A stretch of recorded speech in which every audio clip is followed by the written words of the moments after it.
Good afternoon, everyone. What a fantastic crowd. And what an important discussion today. Challenges to global press freedom. And there are a lot of them. Appropriately, the conversation today is on the record. And we have a fantastic panel of people who can represent every point of view about this.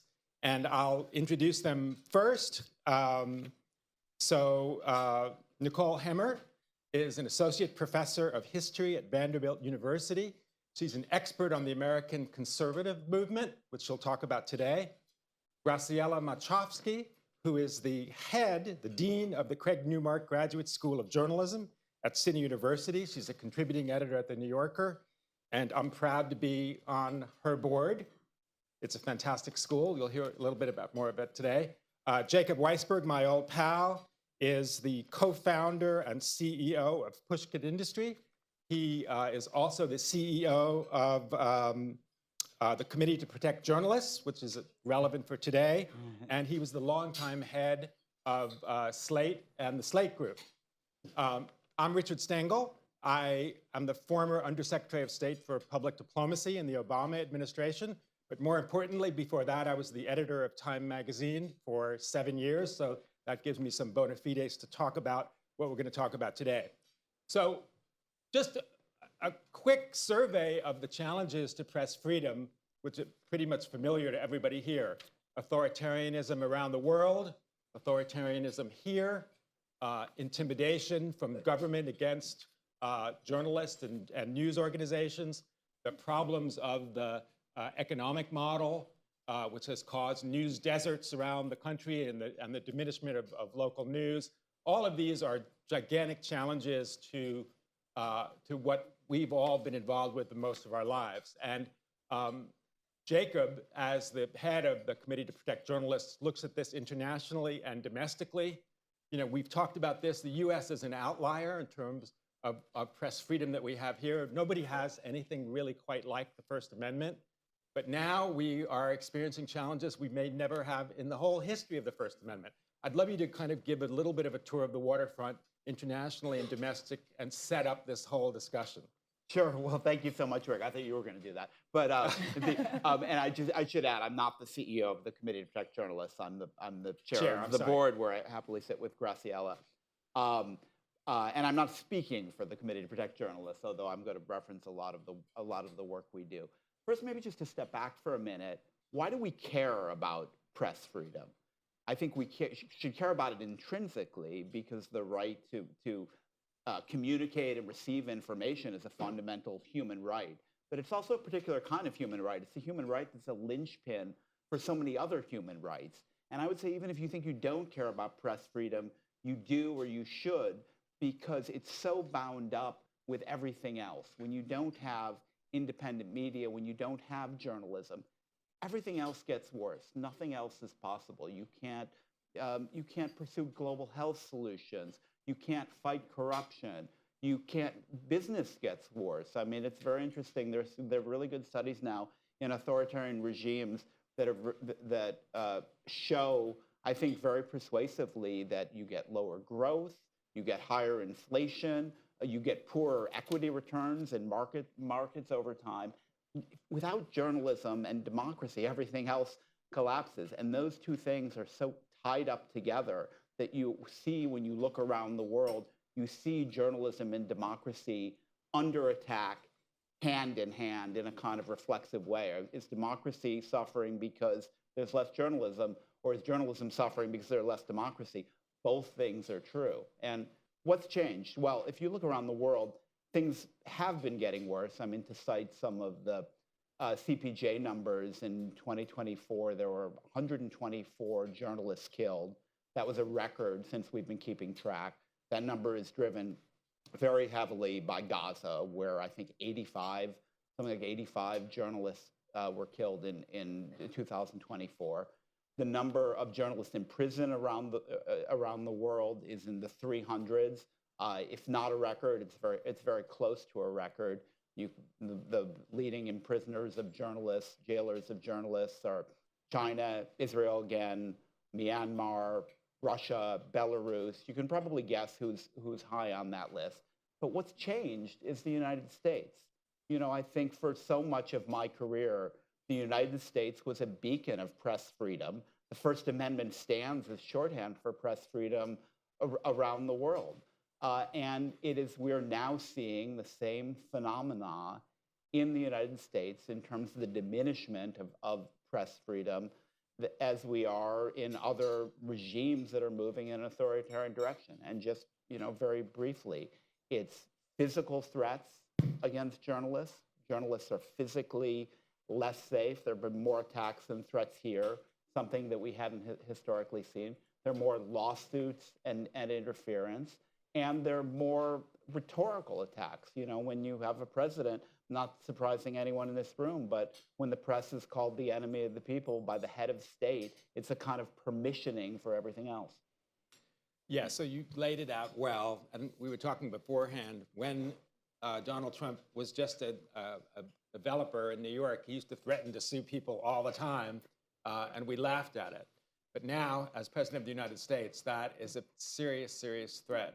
And I wanted to ask you, Graciela, how are people reacting to that? I mean, what we're not seeing, unfortunately, is the sort of Katharine Graham reaction during Watergate, the, you know, damn it, we're going to just publish this. What are we seeing out there? What are the threats to journalists doing to journalism?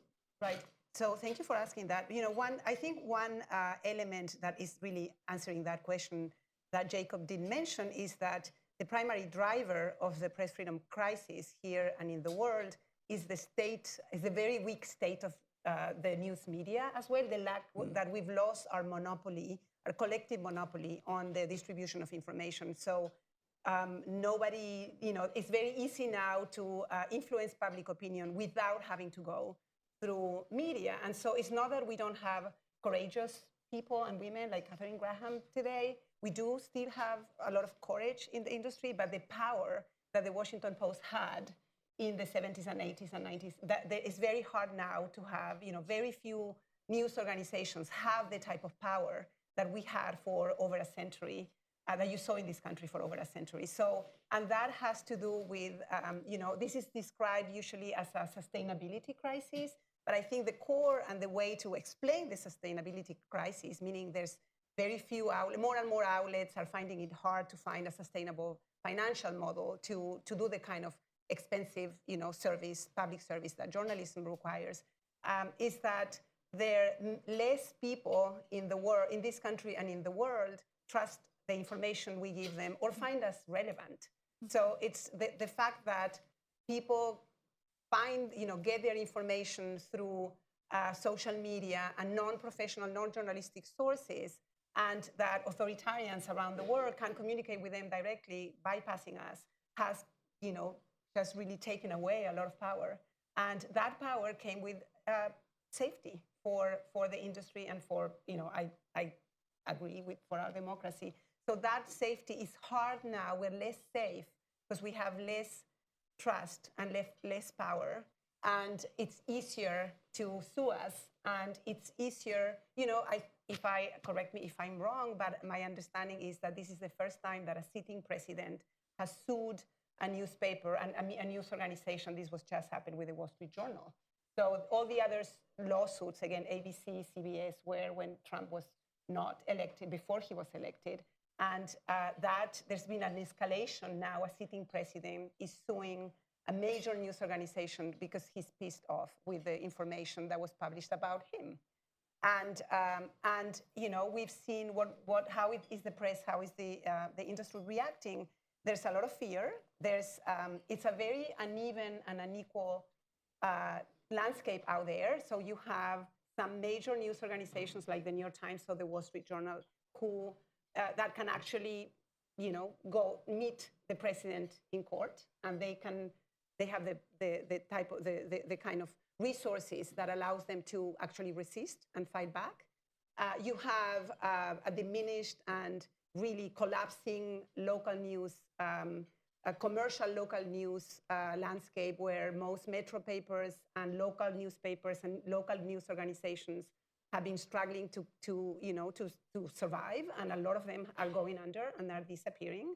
You have an ownership model for a lot of the local media. They're owned by private equity and hedge funders who are just, milking, just extracting the few dollars that are left and then shutting them down. And so you have a lot of fear because a lot of these outlets can't even afford the lawsuit. They can't afford the lawyers and the time that it would take to face such a phenomenal opponent. At the same time, and you have a lot of, you have two major networks, TV networks, that have settled lawsuits that they could not possibly lose. And so, and it was just so obvious that they were going to win it because it was so just preposterous that, why they were being sued. And yet they decided to settle. And that has created, of course, the morale in those newsrooms is very low and it's very sad. As you know, Stephen Colbert, I never pronounced that correctly. You did. I did, thank you. He was just, there was this announcement that he won't be renewed in May. And even though maybe after the CBS, there's new ownership into that network. And of course, everybody is assuming that this is censorship because it's a very critical voice of the president. And the response from the network is that he's been extended until May. I mean, he's still on the air until May. If this were censorship, he would have been taken off the air sooner, which is a very interesting conversation to be hearing in America. That this explains that this is not censorship, and no one is really buying it in the media ecosystem. And then you have an emerging. There's a lot that is actually very exciting in the news media landscape. There's a lot of emergence. There's an emergence of local nonprofit newsrooms. The nonprofit model has shown to be more, successful than many people thought. There's a lot of millions of dollars, hundreds of millions of dollars have been poured into local newsrooms in New York and outside of New York in areas that had become news deserts. And that is working, but now the boards and the leaders of those newsrooms are very concerned because this administration have threatened their nonprofit status and their tax-exempt status. And so they are very worried that that can be used against them if they publish information that is critical of the government. So everyone feels a bit fragile and vulnerable. And then, as you know, this government has defunded public media, has just defunded public media. And so at a moment in which there's new efforts to bring more public funding to reinforce this industry that is really providing public good that our society can do without, that is also under attack. So that creates a new set of challenges for the media. Yes, and we'll talk a little bit more about technology. Technology is shaping and reshaping the whole industry, and it's super important. But Nicole brings a point of view that we don't always hear in these precincts of the Council on Foreign Relations. I mean, this is an organization that has been a supporter of what we call mainstream media. We've all participated in mainstream media. I grew up reading the New York Times. I thought that was the most mainstream of mainstream media. But obviously, going back decades now, conservatives felt that they were excluded from mainstream media. And I feel like so many of the things that are characterizing the media environment today, a term that I hate using, fake news, all came back from the 50s, the 60s, and this feeling that conservatives were shut out or even censored from mainstream media. I'd love to hear about that. Yeah, I mean, we often think about the current crisis as starting with cries of fake news and Lügenpresse in 2016, and then coming through today when the government is actively going after and trying to shut down different news organizations. But for conservatives who look at this, they see that period of the last 10 years as a kind of golden age for their ability to shape what's happening in America today, that they have more influence over what people hear. And that is built on their belief, starting back in the 1940s and 1950s, that they were being censored and shut out of news media in the United States, that there was a conspiracy against the right to keep those voices out. It starts with the America First Committee and the run-up to World War II, but really during the Cold War, during this period in which the right is organizing politically in the United States, one of their main complaints is that the mainstream media is liberal and doesn't have a space for them. And they don't necessarily put this in First Amendment terms because they're not actually on that good of terms with the First Amendment in this period. But they do see it as we're victims of a media industry that does not see our voices as valid and valuable. And in some ways, they win that argument pretty early on. By 1969, Spiro Agnew is giving his very famous speech attacking liberal media bias, and he turns that into a national conversation about liberal bias in the press. And you see changes happening right away. You see CBS hiring Phyllis Schlafly and other right-wing voices to comment on the news. You see 60 Minutes adding Point Counterpoint with James Kilpatrick, who was a segregationist journalist who becomes then sort of a mainstay of the American news industry after that. And in the years that follow, they're going to continue to win that argument in a lot of ways, because as that conservative complaint becomes more popularized, the outlets look around and they say, yeah, you know, we've been treating the news as this thing that we are bringing you that is technocratic and just a reflection of reality, and we're giving you the voice from nowhere. It turns out, after all, that actually there are all these passions in the country, and the only way for us to sort through that is to give you both sides and let our audiences and readers sort it out. So we'll have a liberal voice, we'll have a conservative voice, we'll have Crossfire, we'll have the McLaughlin Group, we'll have all of these different outlets for the left and right to fight, and then we'll take a step back on sort of adjudicating who's right about this.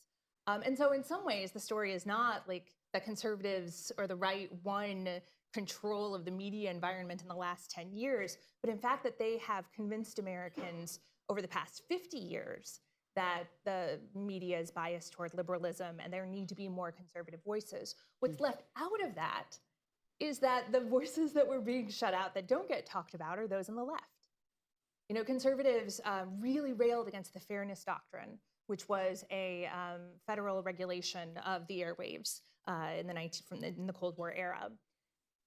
And they had some legitimate complaints and some illegitimate complaints, but one of the things that when they would write to the FCC, they would get these letters back and they would be like, you know, we can't go on air and say that America is good because then we have to have an anti-American on. We can't say that communism is bad because then we have to have a communist on to fight back. We can't say God is good because then we have to have an atheist on.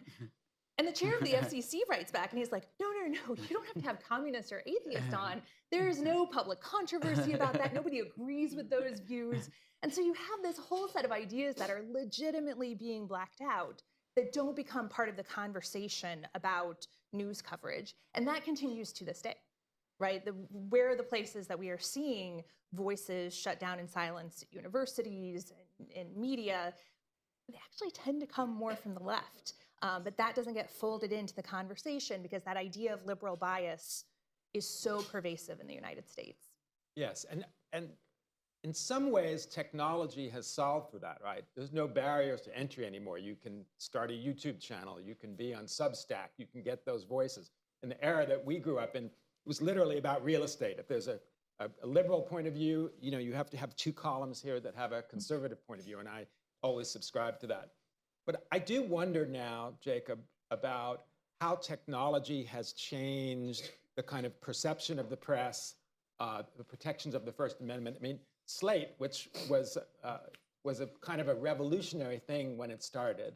You know, we didn't have to print, you know, words on paper anymore. I remember, you know, Mike Kinsley's Today's Papers that summarized everything in the newspaper.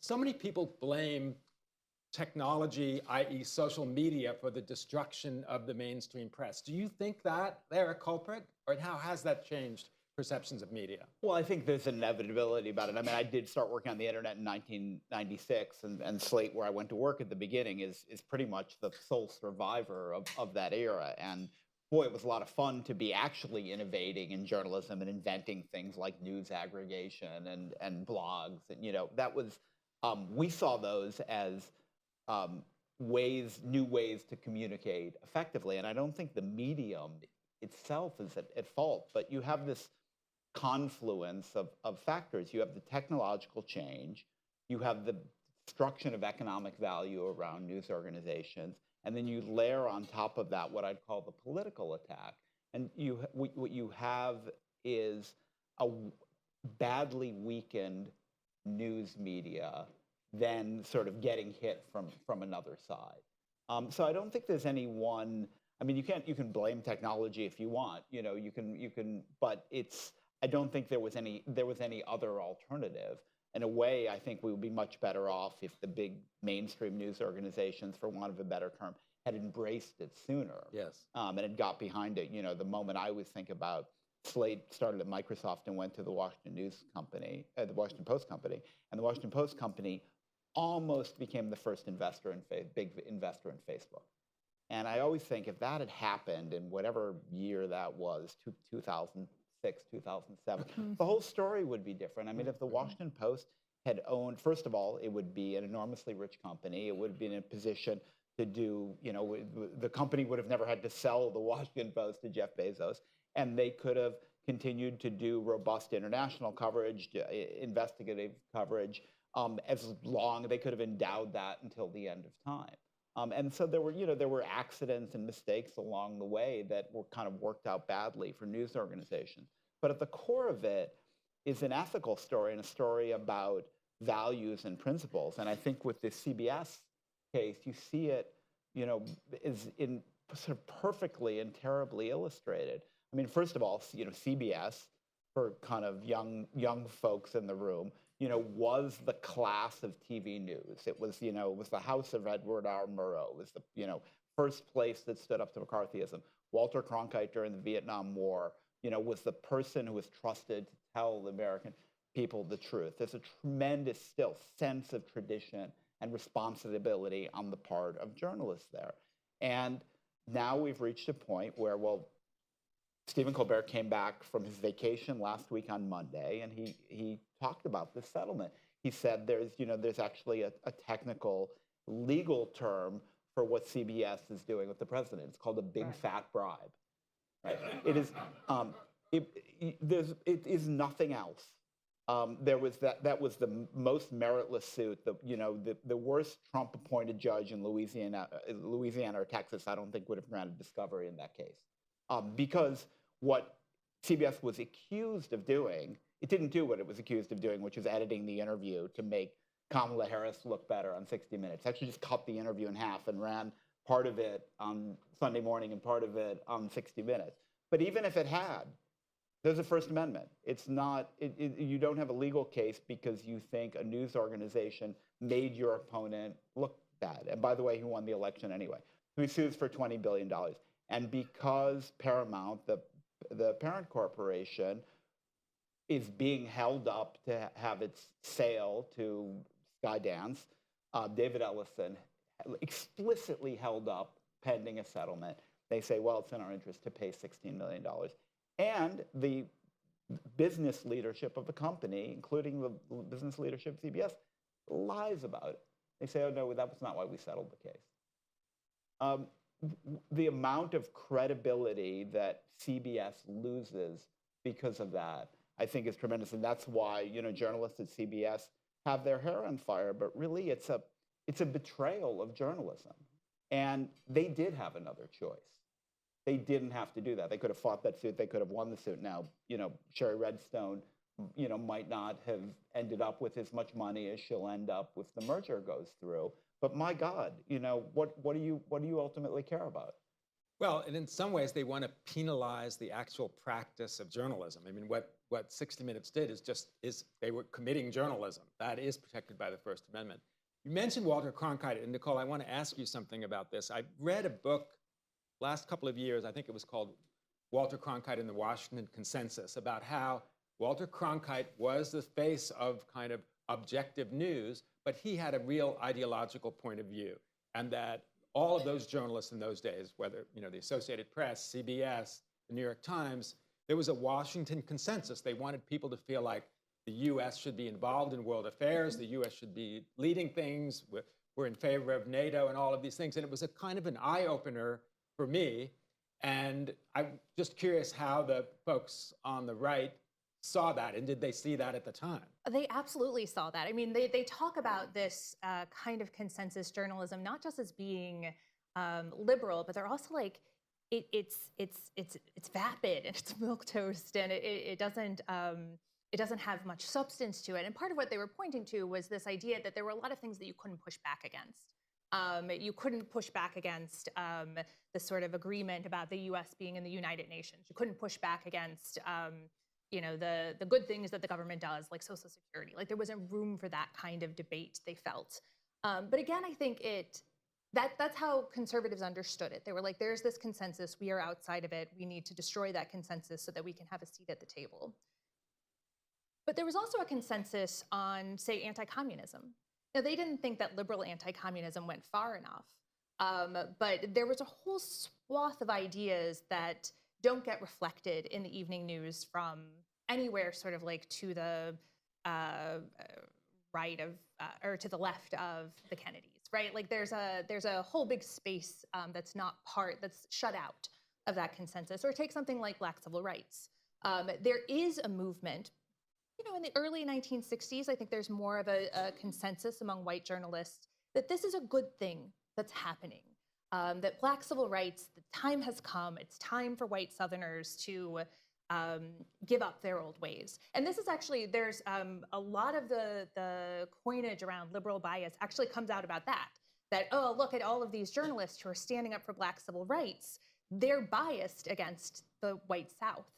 So you have those kinds of conversations that are happening as well. But there's also a consensus among white journalists that it goes too far, that there's a certain point at which they actually don't agree with the aims of the broader Black Power movement and some of these other groups. There is this consensus that constrains what news coverage looks like in the mid-century, which is why I'm against golden ageism. I think that there is a real sense of like, oh, if we could just go back to the Walter Cronkite days, and there were good things about those days, but there were a lot of people who were left out across the political spectrum because of that consensus. Yeah, that's really fascinating. And so, Graciela, and you take that idea that journalism is necessary to the foundation of a republic, whether it's Jefferson, Madison, Hamilton, they all felt that a republic couldn't survive because it depends on the consent of the governed unless that consent was obtained through journalism.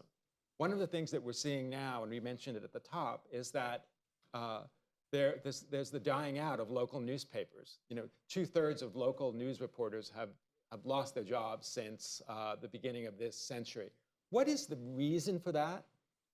What can you do about it? And to go back to the technology question, I mean, aren't there ways to communicate and get local news that there weren't before? So maybe we don't need newspapers. Right. So, what has happened is that the way I put it for my students is, more than 100 years ago, this society created a consensus or came up with a model for journalism, the American journalism model. That's not universal. That wasn't given by God. This was an agreement in this society that was adequate to the societal and technological conditions of the beginning of the 20th century. And so mass distribution was possible, and paper was available. There were conditions that made that model very, appealing, and it was a very successful model. And it's no longer adequate anymore. It hasn't been for the past 20, 25 years, because society has changed, and technology has had dramatic changes in the way our society, ourselves, consume news and look for information and connect with each other and so many other things.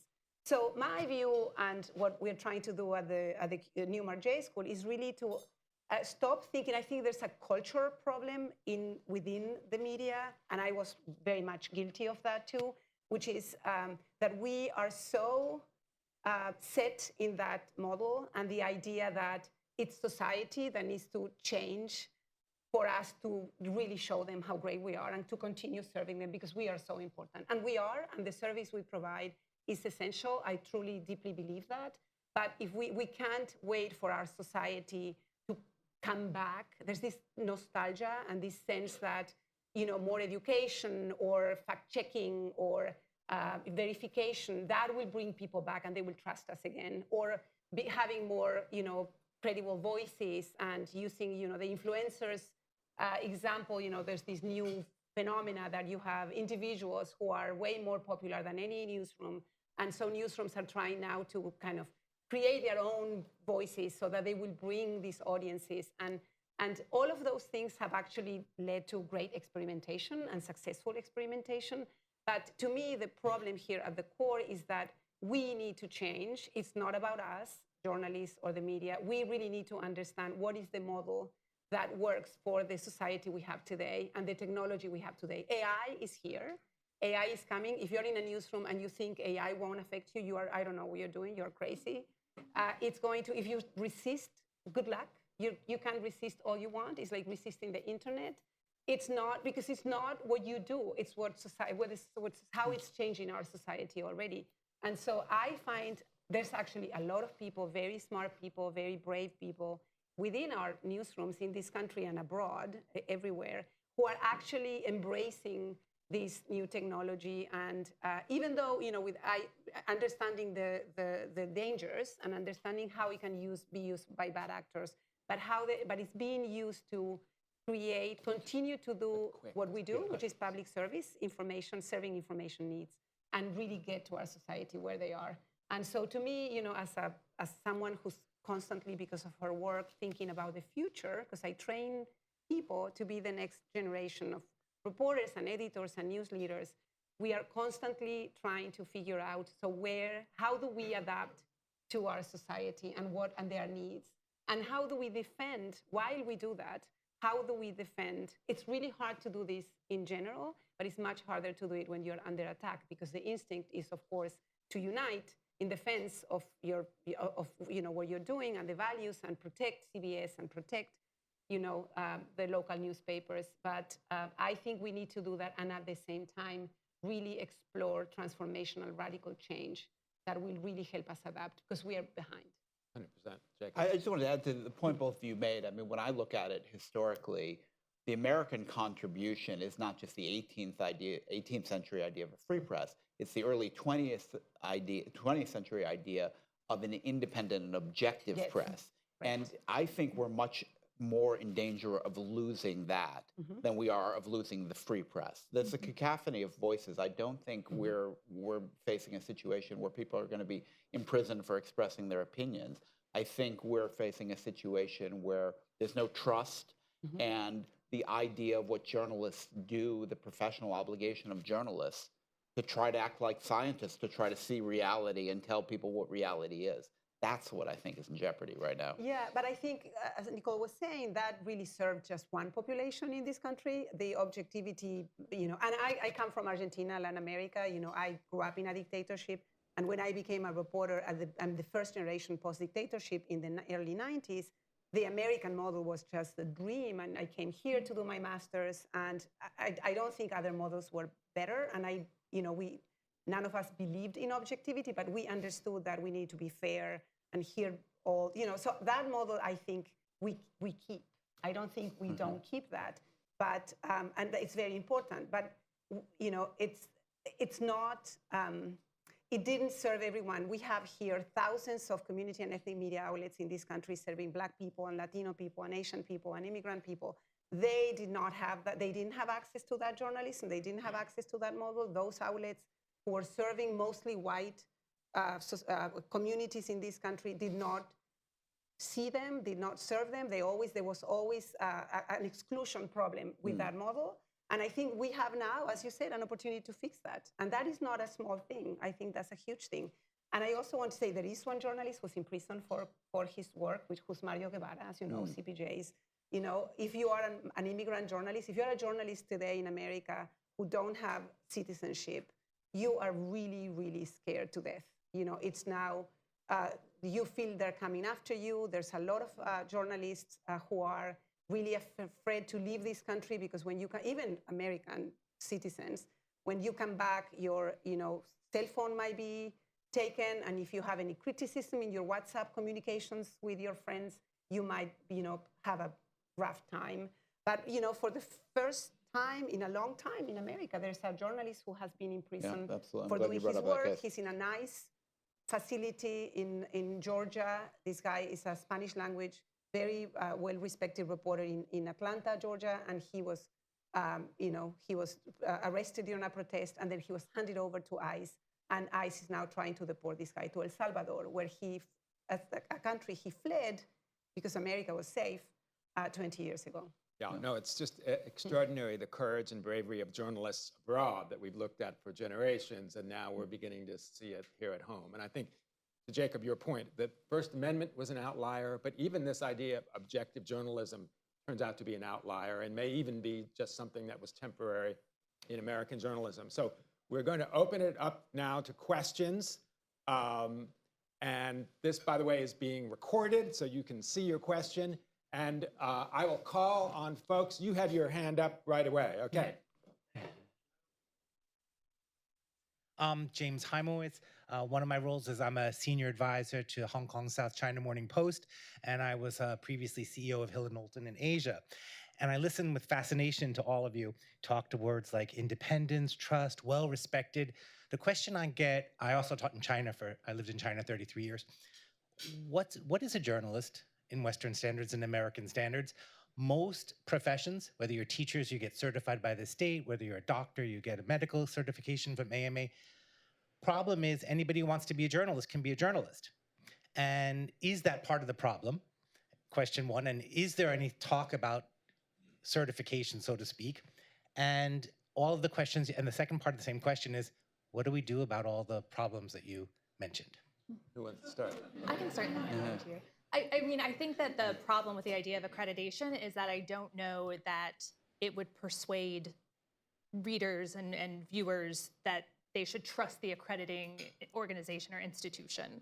And that I think there's a broader cultural problem underlying that, which is this lack of trust. I mean, I do think that there is something, this was a big complaint, I think, in the early internet age, was, now everyone can be a journalist. It was very hot on like when MSNBC first started to have like reporters come on, they came on CNN, and it was like, oh, everybody gets to be part of the creation of news, that it becomes this co-creation moment. And if you'll remember at the time, and especially in the early days of social media, which had the same kind of dynamic, there was a real kind of techno optimism about this, right? Because it was the democratization of news. Right. And it went in a very different way. But there was that moment when it felt like, and I think we need to recapture that part of it, which is that there is something freeing about people being able to report and share information. But then there is this question of journalistic standards, because I think that set of practices is what makes somebody a journalist. But how do you convince ordinary Americans that those are worthwhile practices? I think that has become much more challenging. Yeah. I think a journalist is anyone who's who's committing the act of journalism. And I don't think that's bad for us. You know, there's countries where journalism have been accredited for a long time. I think Italy, Chile, I don't know. I don't think they don't have the same problems that everybody is having. So I don't think that will solve it. I would also be careful, you know, who gets to certified, you know, today in this country. I would be very scared about, you know, who's in that, you know, in that room. Exactly. And so I don't really think that will solve anything. That's my honest answer. I feel like the problems, I mean, I don't have a problem with everybody having access to social media and saying whatever they want. I think there has to be, people just need to know that there are some where they can find the reliable information they know when. And you see that still happening when there's you know, during the fires in LA or during the floods, you know, when something during the pandemic, you see people flocking back to reliable, more traditional news sources. So I don't know, that's my answer. Do you no, have I totally agree with Graciela. I don't lose any sleep over the question of who's a journalist. If you say you're a journalist, you're a journalist. I mean, but it doesn't mean you're a good journalist. There are lots of kinds of journalists, and that in a way that just only opens up the question of what you're doing. But I think to give you know, we're kind of registered journalists or authorized journalists just opens, you know, I don't think it's permissible under the First Amendment, because I think everyone has that right. And I think it is, you know, it's a very dangerous direction to go in. But I disagree a little bit. and I've talked about this for years, that journalists need to have a kind of radical transparency about what they do, because people don't understand what journalists do. You know, we don't have a fake news problem, we have a media literacy problem. Even when I went into government, I was surprised by people in government didn't get how journalism works. It's like, you mean someone's fact-checking that story? You mean a lawyer is reading that story before it's published? I mean, people, regular people don't get that, and people in government didn't get that. Okay, yes, Esther. Oh, great, thank you. Esther Dyson, former journalist, now writing a book. We've talked about corruption and all the bad things government can do. And there's a free press that's free to speak. There's also a free press that is free but is sponsored. And one of the other eroders of trust is all these influence. We need also disclosure statements of who paid for you. Or did you pay for this article to be published on behalf of something? But that provenance of the money as well as of the government power is really important. I'd love to hear some thoughts on that. Well, yeah, sure. I'll start. And hi, Esther. I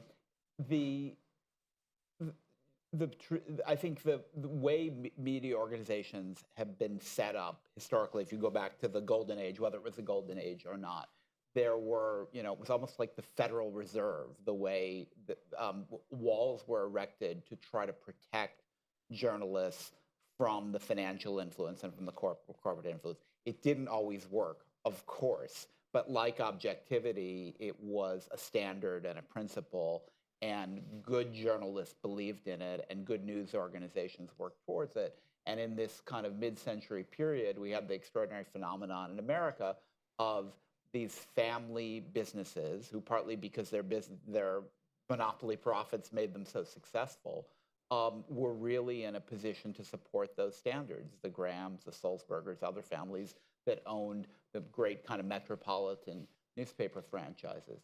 You don't get the same thing. I mean, being a good media owner is as hard or harder than being a good journalist. And when I look around, I see very few of them. The transition from Donald Graham, Catherine Graham and Donald Graham to Jeff Bezos is just, is a shame. It's just a huge step down in terms of standards around owning and controlling a newsroom. And interestingly, I think you see it even at a place like Fox News. When Fox News was started in 1996, yeah, it was a mixture of news, real news reporting, reasonably high quality news reporting, and say propaganda. And you got the news till 4 o'clock, and then 5 o'clock or 6 o'clock or whatever, and then you got Bill O'Reilly and Sean Hannity. But there were conscientious journalists doing a good job at Fox News. There's still a few of them, but the balance has shifted so far, driven by the corporate imperative and the company's politics, that it's maybe like weaker propaganda during the daytime and more forthright propaganda in the evening. And so I just think there's been a degradation that's kind of cut across the board. I do think this idea of sort of radical transparency applies to funding as well, but I think it's also happening in an environment where you also have these conglomerates come in and like Sinclair, right, and making what are essentially like propaganda newsreels that are then distributed through your local news, and then it looks like local news, or your local newspaper went away, and then one of these big right-wing conglomerates started printing a paper that looks like local news, but again is actually propaganda in disguise. And I think that's a little different than something like Fox News, where like going in that it's a conservative-leaning network, and here it's people just like clicking on websites or picking up newspapers and seeing it as, oh, this looks like my local news, and treating it that way and not understanding that it's actually the product of an entirely different kind of political movement. And so that's something too. I don't know how you deal with that other than like exposing it as much as possible. But that is another element of that kind of money flowing in and political projects flowing in that people just aren't aware of.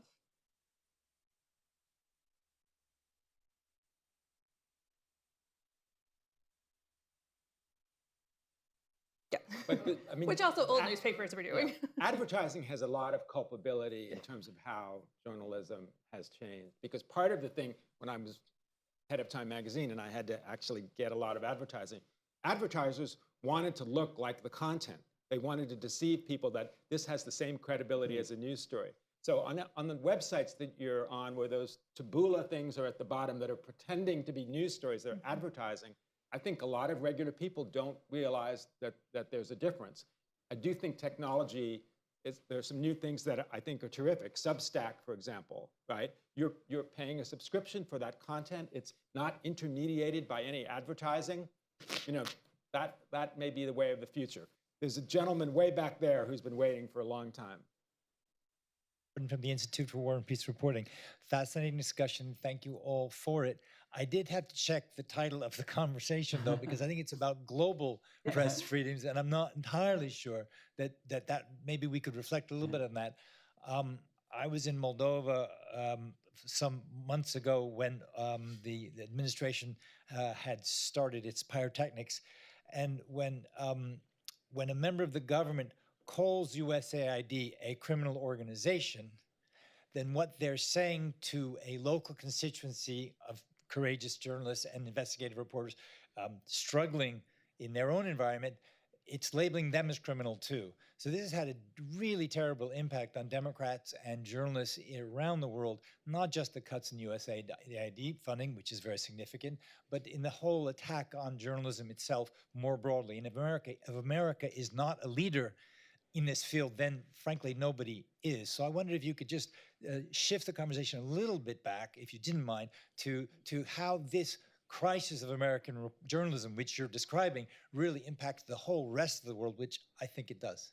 Right. Yeah. Go ahead. I will just thank you for the question. And there's something even beyond what you're talking about, which is the explicit advocacy by the United States government of press freedom in other countries. You know, it has been high on the human rights agenda of the State Department, and has been a bipartisan consensus that the United States wants free journalism in other countries. And when journalists have been imprisoned and threatened and killed, it's been the rule, not the exception, that a Secretary of State or Assistant Secretary of State in a bilateral meeting brings that up. That's on the agenda. And I fear that's not happening anymore. And no other country that now imprisons journalists or passes a law restricting press freedom has the same fear that they would have had even a year ago, that the United States is going to look unfavorably on that and put pressure on them to not do it. Another aspect, to answer your question from another perspective, one thing we've been doing at the school is really, and in conversations with boards and journalists here, is to always bring the global perspective to these challenges here, because a lot of this is very new for America, but it's certainly not new in most of the world. And these are the conditions in which journalism has been practiced around the world for a very, very long time. And this is the norm in many, many countries. And a lot of my friends from Central America, they're all in exile in Costa Rica because they can't cover Central America from El Salvador or from Guatemala or from Nicaragua, So this is the reality in so many places. So one thing that we're trying to do all the time, and you just did for us, thank you, is to bring this global perspective always. And for us, that means to learn from colleagues around the world on how to assess risk, how to look at risk, how to mitigate risk, how to create networks of support, how do we deal with this and find ways, we shield ourselves if we can, we find solidarity, how do we do the work? And we can learn from journalists in Mexico and from journalists in Russia and from journalists in in Africa, everywhere. It's like if more countries have dealt with this than not. So I think that's a very important perspective to bring. And we were, as you said, in the democracy promotion business for a long time, and one of the foundations of that was a free press. It used to be Rick. Right. Rick used to be the person who did that. Right. Yes. And so, so we would, there were not easy discussions. If you're talking to an authoritarian state and you're pleading for a free press, that's not something people were really open to. So this gentleman right here in the blue jacket. Thank you, Jonathan Geyer. I'm a journalist and I'm with the Institute for Global Affairs. Jacob, you mentioned Palestinians. I think 200 Palestinians have been killed covering Gaza.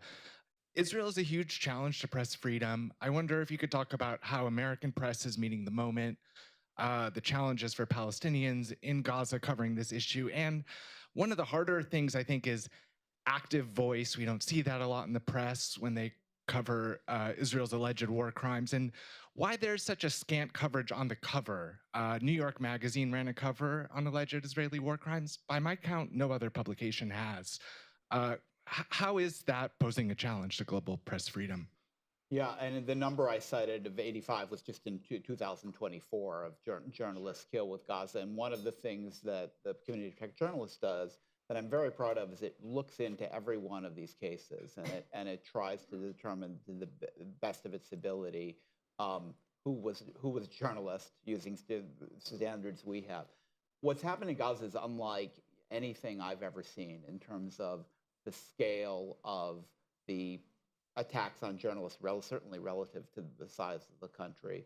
A number of journalists have been killed incidentally, but a number of journalists have also been, and I think the evidence is really overwhelming about this, have been targeted by the Israeli military. And there has to date been total impunity for Israeli soldiers and military officials who have been involved in targeting the journalists. And there are other aspects of it too. There's no journalists that are not allowed into Gaza from other countries. So there is no, for the global press and the US press, there's no independent description of what's going on. The information we're getting is from Gazan journalists who are, despite these horrendous conditions, getting information out to us.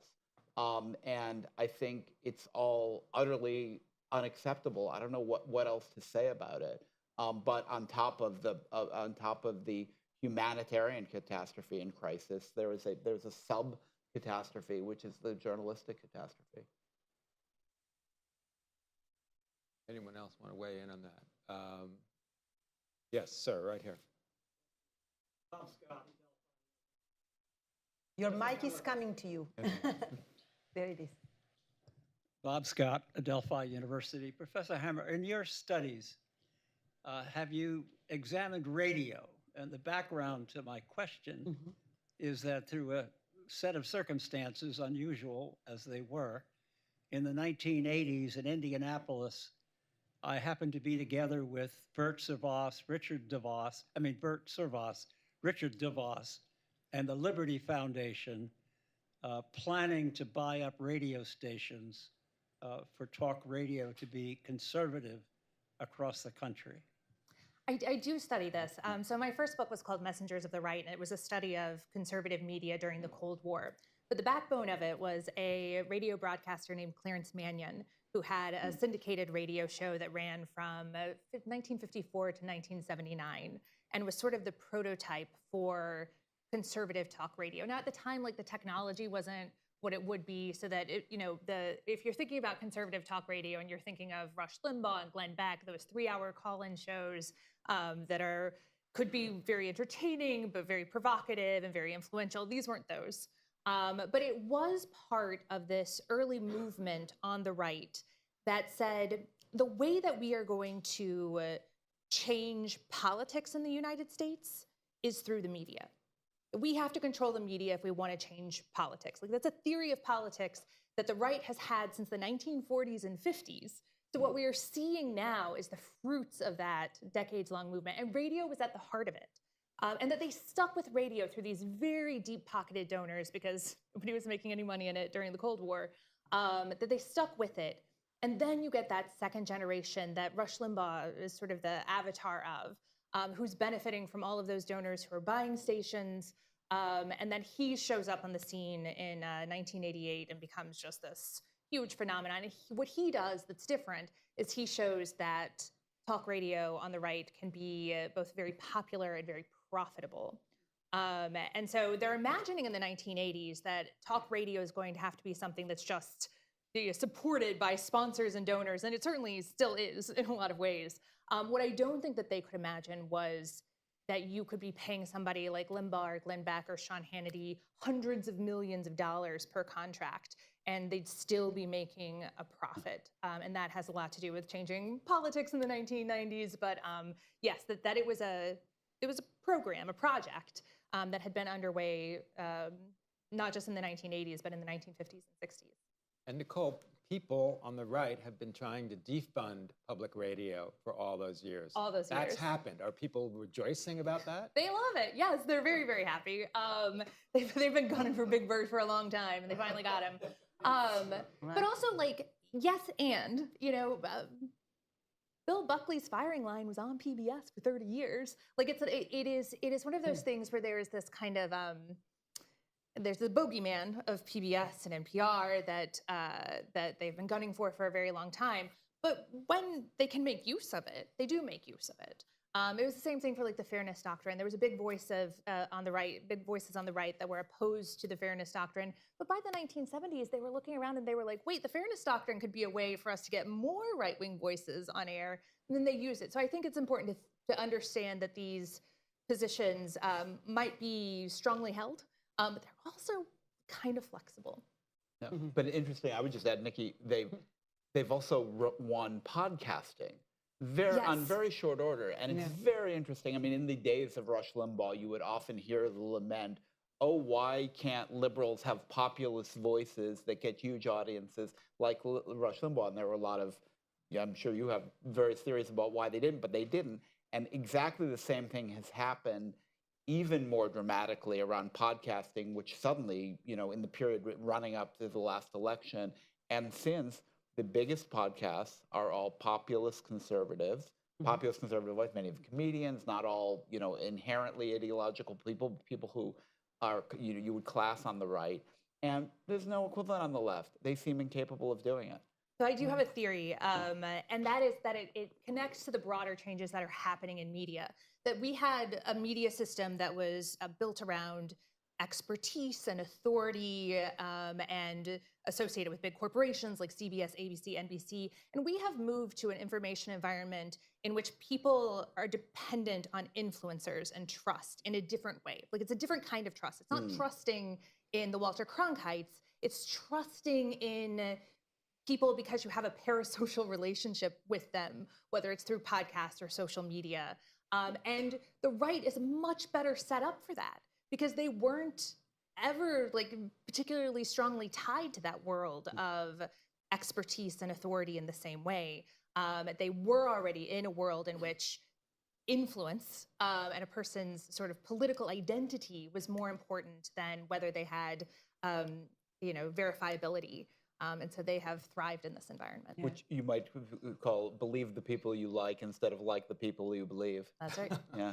I just wanted to also say I always remind myself that this is not a unique phenomenon happening with media, that the people, if you look at the data, the people who don't trust the media, they also don't trust the government. They also don't trust, institutions that they feel are elite institutions that haven't served them well, and that we ourselves, the media by itself, cannot change that.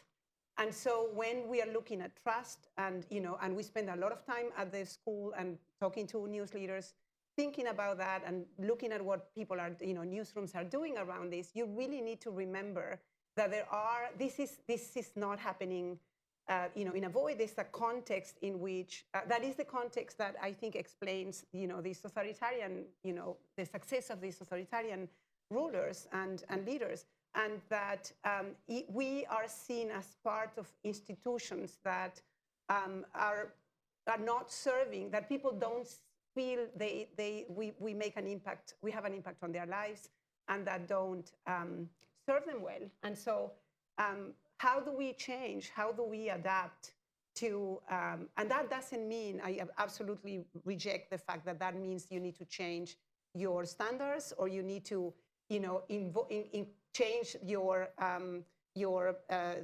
coverage to include the people or ideas that you actually find untruthful and dishonest. It really needs to we need to do a much bigger effort on really understanding where the roots are of this problem and how can we rebuild for the society we have, and understanding why is it that they don't trust us and they don't believe us. Well, that's a great note to end on. I do believe that the First Amendment was created to protect the press so the press could protect democracy. That's what I think we all believe in that. I want to thank everyone for coming out today. I want to thank Nicole, Graciela, Jacob. This will be a transcript of this, and the video of this will be on the council website. Thank you so much for coming and supporting the idea of a free press.